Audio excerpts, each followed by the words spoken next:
start with Theo Jackson. Please raise your hand and we'll get a mic to you. Start with Jimmy, then go to Ben.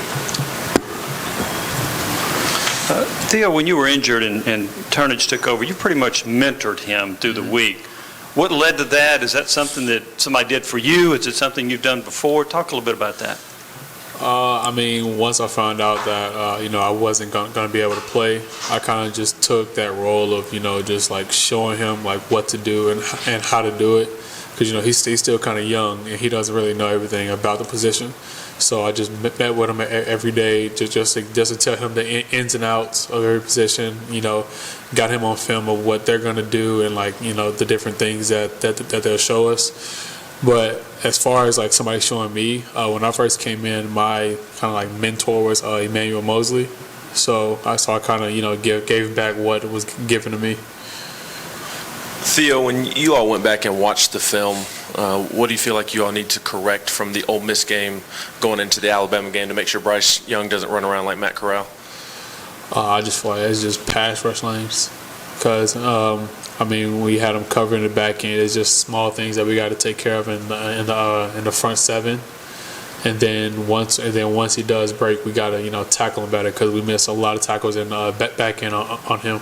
And then you as a DB, how frustrating, annoying is it when you have a quarterback like that and you kind of got to be aware of a receiver, a tight end running a route, but you also have to account for a quarterback potentially taking off and running downfield? It adds to the level of stress every play, but when you have trust in your teammates, you have trust that they'll do their job while you're also doing yours.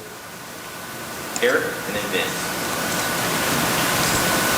How much confidence are you guys gaining, each game, each week as a defense overall? Oh, we're gaining so much confidence. With just film study, because, this whole year, like, this is the most film I've, like, seen other players watch. Like, because every day, like, a different DB is hitting our phone. Come on, let's go upstairs and watch film. Like, I've never really seen that, so it's kind of, like, surprising to me. But it's also like encouraging to know that like we've kind of changed the culture here, and it's just like exciting to be a part of. Theo, 101 plays run against your defense. I know you probably weren't on the field for all of those, but you were all 101. All of them. Is that the most you've ever snaps you played in a game? Yeah, it's the most. It didn't seem like you guys were wearing down. Does that speak to the conditioning and off-season work? Oh yeah, that's definitely speaking to conditioning, and then in like the spring, the summer, and the fall. With the spring, we're going against our offense every day, so we're getting used to that speed. And then in the summer, our conditioning, and then in the fall, going against our offense again. It just kind of prepared us for going against offenses like that. Jake, then. Theo, Tyler Barron spoke earlier this year about, how you guys are just playing harder this year. And with that and, guys wanting to get in the film room more, what do you think it is about this culture change that makes guys just lean in more and want to get better in those ways? I feel like that's like a credit to like the leadership because, we take, so much heart in this team and like we just try and pour our souls out to our team, like just giving our all every day. And then I feel like the younger guys are seeing that and then they're starting to do the same thing that we're doing. So I just feel like the leadership has been a big impact on that. To piggyback that, do you think the last 55 seconds or whatever it was the other night is a perfect example of how far you guys have come? To have the delay that you had, all the stuff that's going on around you, you get a 3 and out, and then the offense comes, special teams and offense come right back down the field, and you had a chance there with 3 seconds to go to potentially win the game. I just feel like that's just like us just having the will to win, like because we knew that the game wasn't over, so we just tried to fight for every single second and defend every blade of grass. It's just like the way that we've been practicing. Theo, kind of keeping on with the talk about the change of culture. Mm-hmm. How much did you kind of take it upon yourself being a fifth-year guy coming back this season, given all you've been through? How much did you kind of take it upon yourself to kind of help, do that for the program? And is that maybe what kind of spurred you on to kind of do what you did with Brandon last week? With me being the oldest, I've seen a lot, so I just feel like that I have to, step up my game while also, being there for the younger guys. So with me, I'm usually like a quiet guy, but now I have to, step into that leadership role of being like the more vocal guy, being like the more being the guy who can lead by example, while also like correcting if anything is going wrong. So I just felt like that was like a big part of it. How tough was that for you to kind of, I don't want to say come out of your shell, but be more of that vocal guy? It really wasn't that hard. But I mean, it was kind of, like weird at first for me. But as I've seen like the guys like respond well to it, then it kind of made me gain more confidence with doing it. Instant act.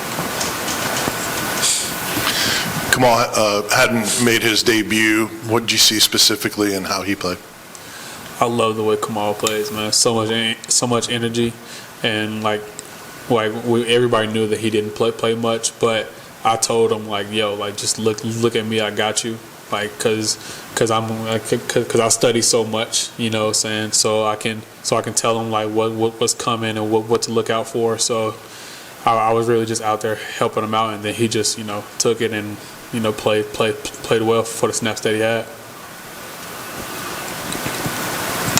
Theo, some coaching staffs are harder verbally on guys, for better or worse. Others are sort of a lighter touch, more teaching, less yelling. Mm-hmm. Where does this coaching staff come down in that range, and how does that fit y'all's personality? I mean, when Coach Hype first got here, his thing was like positivity. So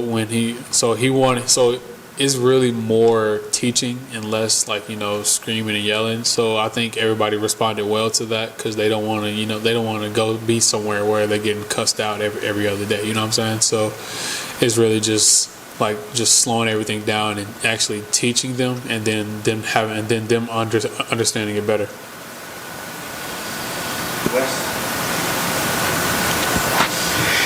Theo, a lot of those times that Matt Corral was able to kind of bust through there and leak out for some of those runs, how much of that was MAs or lack of awareness, and how much of it was just a kind of a special player making plays? I feel like most of that was just a special player making plays, because most of the time the DBs we were in man coverage, so our backs were turned, and then that was just him making a great play. Because we didn't have very, very many busted coverages or MAs on the defensive side, so that was just him like being a good player that he is. Jimmy and Jake. Theo, it's been a while since Tennessee beat Alabama. What's the mindset of Tennessee going into this game? I mean, we all know what type of week it is, but I mean, we're still gonna attack it the same way, no matter who we're playing. I mean, yeah, they have good players, but we also have good players too. So it's really just same thing. Film study, just knowing every call, knowing what they're gonna do, and just going out there and playing, because we don't really care who's on the other side. It's really us against us. Theo, you've spoken before about kind of your football IQ and just your film study. What have you seen from Alabama's receivers, from Mechie, from Williams, that you've kind of lent to other guys in the secondary about what they can do and what you've seen from them? Obviously, their offense feeds on big plays, and then they have some players on their team who can, take the top off of defense. So I really, just gotten on to them about, knowing where they are, and then they also have players who can, wear down the defense, like the running back. Like he's a really big guy. So like 4 quarters of that, what I'm saying. Like we just got to keep on hitting him every quarter, because the bigger he is, what I'm saying, he can wear on you. So it's really just knowing where the speed guys, the better guys are on the field, and then keeping up with them.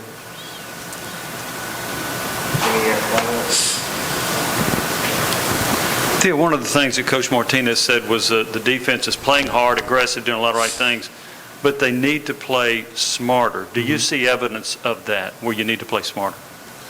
Yeah, it's really just like small details, like the small things. Like I think Ole Miss game we had like where a receiver cut down the split, and then we have to put up our antennas and see that, but we didn't see it. So I think it's small things like that we have to play smarter to know what's coming.